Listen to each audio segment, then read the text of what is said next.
السلام علیکم ورحمۃ اللہ وبرکاتہ۔ آج ہم یہاں شاعر مشرق، مفکر پاکستان، حکیم الامت علامہ محمد اقبال کی یاد میں جمع ہوئے ہیں۔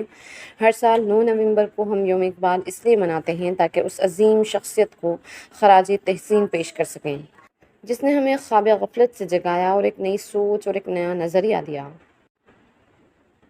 علامہ اقبال نے اپنی شاعری کے ذریعے نوجوانوں کے دلوں میں خود اعتمادی، غیرت ایمانی اور عمل کا جذبہ پیدا کیا۔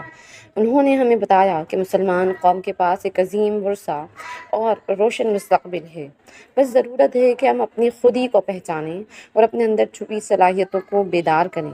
اقبال کے نزدیک نوجوان قوم کا اصل سرمایہ ہیں۔ انہوں نے کہا تھا، ستاروں سے آگے جہاں اور بھی ہیں، ستاروں سے آگے جہاں اور بھی ہیں، ابھی عشق کے امتحاں اور بھی ہیں۔ یہ اشعار ہمیں حوصلہ دیتے ہیں کہ ہم صرف خواب نہ دیکھیں بلکہ ان خوابوں کو حقیقت میں بدلنے کے لیے محنت کریں۔ اقبال نے بر صغیر کے مسلمانوں کے دلوں میں ایک الگ مملکت کا خواب جگایا، ایک ایسی مملکت جہاں مسلمان اپنی تعلیم، ثقافت اور دین کے مطابق زندگی گزار سکیں۔ یہی خواب آگے چل کر پاکستان کی بنیاد بنا۔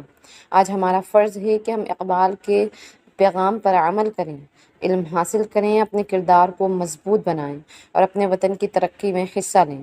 اللہ تعالیٰ ہمیں علامہ اقبال کے افکار کو سمجھنے اور ان پر عمل کرنے کی توفیق عطا فرمائے۔ آمین۔ شکریہ۔